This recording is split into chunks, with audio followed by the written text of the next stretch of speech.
नमस्कार। Run for self, आप हमारे पीछे एक बैनर देख रहे हैं, इसमें लिखा हुआ है रन फॉर सेल्फ। और इस बैनर पे जो तस्वीर है ये है बिहार के आईपीएस सिंह शिवदीप लांडे का। शिवदीप लांडे ने पिछले 18 साल बिहार में आईपीएस का सेवा दिए हैं, लेकिन आज वो अपने पद से इस्तीफा दे चुके हैं और निकल पड़े हैं बिहार को बदलने के लिए।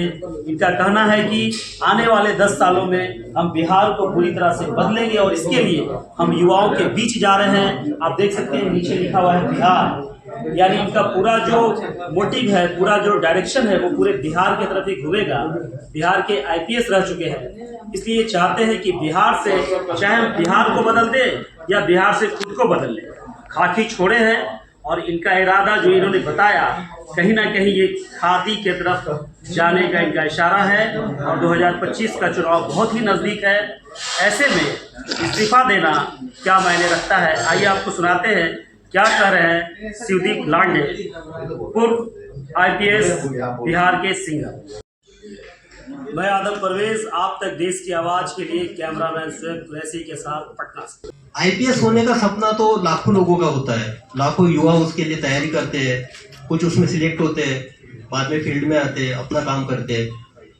तो यही एक सपना लेके मैंने भी प्रिपरेशन किया था और ये सपना पाते वक्त जिस स्ट्रगल से मैं गुजरा हूँ, मैंने एक बुक भी लिखा था उसके ऊपर में। तो रॉकेल के डीए के नीचे पढ़ाई करते हुए मैं यहाँ तक पहुंचा था और आईपीएस बनने के बाद ये सबसे बड़ा लम्हा था मेरे परिवार वालों के लिए। फिर उसके बाद आईपीएस के बाद मुझे बिहार कैडर अलॉट हुआ, मैं बिहार में आया। उसके बाद मैं लगातार 18 साल तक भारतीय पुलिस सेवा में कार्यरत रहा। तो सबसे पहले मैं तमाम मेरे अपने बिहार वासियों को धन्यवाद देना चाहता हूँ, उनका शुक्रिया अदा करना चाहता हूँ, क्योंकि उन्होंने मुझे इतना ज़्यादा प्यार दिया, इतना ज़्यादा मेरे प्रति विश्वास दिखाया। और दूसरा, आप लोग तो एक न्याय देने की प्रक्रिया के अंतर्गत मैंने लड़ाई लड़ी है सेवा में रहते हुए, उसमें आप सब लोगों का, मीडिया कर्मियों का बहुत बड़ा योगदान रहा है और मैं खुले दिल से एक्सेप्ट करता हूँ। क्यों ना वो बिहार की दशा और दिशा में जो युवा ऊर्जा है, युवा एनर्जी है, उसको चैनलाइज के तौर पे एक माध्यम बनूं। तो फिर मैंने डिसाइड कर लिया कि निस्वार्थ सेवा देनी है। एग्जाम्पल के तौर पे बता दूं, अभी परसों रास्ते से जा रहा था, एटीएम के बाजू में एक सिक्योरिटी गार्ड खाना खा रहा था। बाजू में देखा, आप यकीन नहीं कीजिएगा, थाली में चावल थे, पानी डाल रहा था, इसलिए मेरा ऑब्जर्वेशन क्या है, उसमें पानी डाल के चावल खा रहा था पानी के साथ। तो वो तो पुलिस का काम नहीं हो, पुलिस के पास नहीं आ सकता अगर मैं सर्विस में रहता हूं तो। लेकिन हाँ भाई, उसके चावल के साथ मैं एक साग क्यों नहीं दे सकता हूँ, अचार क्यों नहीं दे सकता हूँ, उसके साथ रोटी क्यों नहीं दे सकता हूँ, ये सवाल मेरे मन में था। तो मैंने सोचा कि त्याग करना चाहिए, इसलिए मैंने निर्णय लिया कि सर्विस से इस्तीफा देना चाहिए। और यहाँ पे मैं आपके सामने आज एक आईपीएस के तौर पे बैठा हूँ, आपसे बात कर रहा हूँ। अब मैं करने क्या जा रहा हूँ, ये सबका सवाल है, सब पूछ रहे थे क्या करने वाले हो। तो मैंने पहले बताया था कि बिहार की जो दशा और दिशा 10 साल के बाद मुझे दिखाई दे रही है, वो मुझे बेचैन करती है, डिस्टर्ब करती है। लेकिन आप देखिएगा कि युवा एनर्जी, बिहार की युवा एनर्जी, आप ब्यूरोक्रेसी से लीजिएगा, देश के ब्यूरोक्रेट्स देखिएगा, आईएएस आईपीएस से लेके देखिएगा, डॉक्टर इंजीनियर देखिएगा, army, navy, air force, specialise scientist, सब जगह देखिएगा, सबको सब तरफ आपको बिहार की युवा दिखेगा, बिहार का टैलेंट दिखेगा।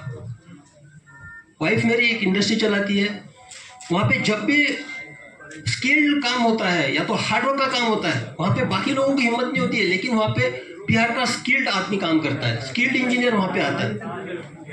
तो मुझे ये महसूस हुआ कि जो बिहार देश के निर्माण में, देश के भविष्य में इतना योगदान करता है, हर फील्ड में करता है, बाहर में करता है, लेकिन बिहार के अंदर में क्यों नहीं? बिहार में जो युवाओं का जो सिचुएशन है वो स्टेटस को क्यों है, यानी जैसे जैसे सिचुएशन में क्यों है? तो मुझे इस सवाल का जवाब खोजना है, इसलिए मुझे लोगों के बीच में जाना है, युवाओं के बीच में जाना है, उनसे मुझे जानना है। और मैं जा इसलिए भी रहा हूँ कि मुझे हजारों मैसेजेस आते हैं, युवा जो है मुझे या तो एक प्रेरणा के तौर पे देखते हैं कि रोल मॉडल के तरह के मुझे इस तरह से बनना है, और दूसरा एक उम्मीद भी रखते हैं कि मैं समाज के लिए कुछ करूंगा। तो युवा तो उनके जो मैसेजेस होते हैं उनका ये बेसिक ये रहता है कि सर हमको आपसे मिलना है, हमको आपको हमारी समस्या बतानी है, हमको हमारे आइडियाज आपसे शेयर करने हैं, हम क्या करना चाहते हैं हमको बताना है। तो मुझे लगा कि मैं तो अभी उसी फील्ड में था, यानी ब्यूरोक्रेसी में था, टेबल के इस पार था। तो टेबल के इस पार अगर बैठ के सुनूंगा तो कोई मतलब नहीं है, तो और उनको बुलाऊं मेरे पास, ये भी कोई मैटर नहीं करता है। तो मैंने डिसाइड किया कि उनके पास जाना चाहिए, जो धरातल से मुझे मैसेजेस आते हैं, जो मेरे साथ कम्युनिकेट करते हैं, जो संदेशा भेजते हैं, उनको मिलना चाहिए, डायरेक्ट मिलके उनसे समझना चाहिए कि क्या हो सकता है, उनकी सोच क्या है, सोच में बदलाव कैसे लाया जा सकता है। तो एक एक उसी तौर पे मैं अभी निकल पड़ा हूँ, युवाओं से मैं मिलूँगा। और इसके मेरे जो एक रन फॉर सेल्फ है, एक रन फॉर सेल्फ ये मेरा इंडिविजुअल है, मैं निकल रहा हूँ मिलने के लिए। तो इसमें मेरे 3 प्रिंसिपल्स है बेसिकली।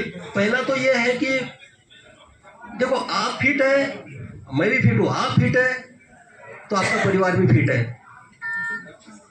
और सबसे बेसिक जो है पूरे इसका रन फॉर सेल्फ का फाउंडेशन ये है, मैं किसी को क्रिटिसाइज नहीं कर रहा हूँ, ना मुझे किसी सरकार पे बात करनी है, ना मुझे व्यवस्था पे बात करनी है, ना मुझे किसी की कमियां गिनानी है, ना मुझे किसी के पॉजिटिव नेगेटिव पॉइंट्स गिनाने हैं। मुझे सिर्फ ये बताना है कि भाई आप इंडिविजुअली अपने आप में क्या बदलाव ला सकते हो, और वो शुरुआत अपनी